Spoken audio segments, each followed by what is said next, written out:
রাজ্য তৃণমূল কংগ্রেসের পক্ষ থেকে প্রতিটি জেলার সভাপতি এবং চেয়ারম্যানের নাম ঘোষণা হওয়ার পরই রীতিমতো শোরগোল পড়েছে বীরভূম জেলায়।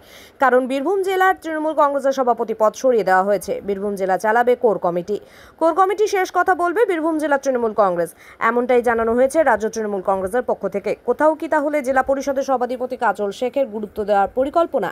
কারণ কাজল শেখ বারবার দাবি করেছিলেন যে বীরভূম জেলা কোর কমিটির দ্বারা পরিচালনা হবে, আর এতেই শিলমোহর দিয়েছে রাজ্য তৃণমূল কমিটি। বীরভূম জেলার চেয়ারপারসন তৃণমূল কংগ্রেস দলের আশিস বন্দ্যোপাধ্যায় দীর্ঘদিন ধরে ছিলেন, তিনি আছেন।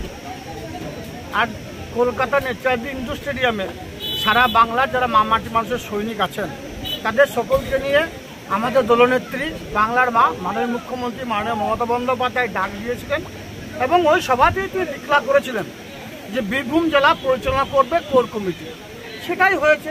এটা আমাদের কাছে প্রত্যাশিত ছিল, এটা আমাদের কাছে নতুন কিছু ঘটনা নয়। আমি আজকের দিনে মাননীয় মুখ্যমন্ত্রী মাননীয় মমতা বন্দ্যোপাধ্যায়কে এবং যুবরাজ অভিষেক বন্দ্যোপাধ্যায়কে নত মস্তকে প্রণাম জানাই। কারণ তিনি বীরভূম জেলা কোর কমিটিও ভরসা রেখেছেন। 21-এর নির্বাচন, 23-এর নির্বাচন, 24-এর নির্বাচন বীরভূম জেলা কোর কমিটি পরিচালনা করেছে, সুশৃঙ্খলভাবে পরিচালনা করেছে। কাটাকাটি খুনোখুনি রাহাজানি ছাড়াই 23-এর 24-এর নির্বাচন কোর কমিটি দ্বারা পরিচালিত হয়েছে এবং বিগত দিনের যে রেজাল্ট, সেই রেজাল্টের থেকে অভাবনীয় ফলাফল করেছে। তাই আরেকবার আপনাদের মাধ্যমে মাননীয় মুখ্যমন্ত্রী মাননীয় মমতা বন্দ্যোপাধ্যায়, বাংলার বাঘিনী, বাংলার মা এবং আমাদের যুবরাজ অভিষেক বন্দ্যোপাধ্যায়কে নতমস্তকে প্রণাম জানাচ্ছি কোর কমিটির উপর আস্থা ভরসা রাখার জন্য। দাদা, অনুব্রত মণ্ডলের কি তাহলে জেলা সভাপতি পদ থাকলো না? সেটা দেখুন, সেই বিষয়ে আমি কিছু বলতে পারবো না। সে বিষয়টা আমার থেকে আমরা ভালো বুঝতে পারবেন। অল ইন্ডিয়া তৃণমূল কংগ্রেস পেজে অলরেডি দেখানো হয়ে গেছে যে বীরভূম জেলা কারা পরিচালনা করবে। চেয়ারপারসন আছে, 7 সদস্যের কোর কমিটি আছে এবং 2 এমপিকে প্রত্যেকটি মিটিংয়ে ডাকা হবে। অর্থাৎ বর্তমানে বীরভূম জেলা পরিচালনা করবে 9 সদস্যের কোর কমিটি। সেটাতে আমাদের দলনেত্রী বাংলার বাঘিনী, বাংলার মা মাননীয় মুখ্যমন্ত্রী মাননীয় মমতা বন্দ্যোপাধ্যায় শিলমোহর দিয়েছেন।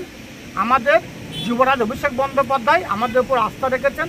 স্বভাবতই আপনাদের মাধ্যমে দিনের শেষে একটাই কথা বলবো, যেহেতু আমাদের কোর কমিটির ওপর আমাদের দলনেত্রী মমতা বন্দ্যোপাধ্যায় আস্থা রেখেছেন, যে 26-এ নির্বাচন আসছে, বীরভূম জেলার 11টা যে বিধানসভা আছে, 11টা বিধানসভায় জোড়াপুলি ফুটবে।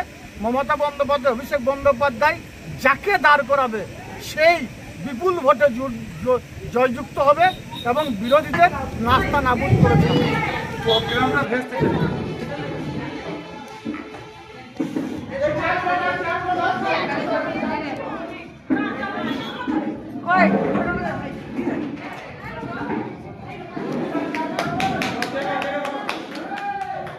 হাততালি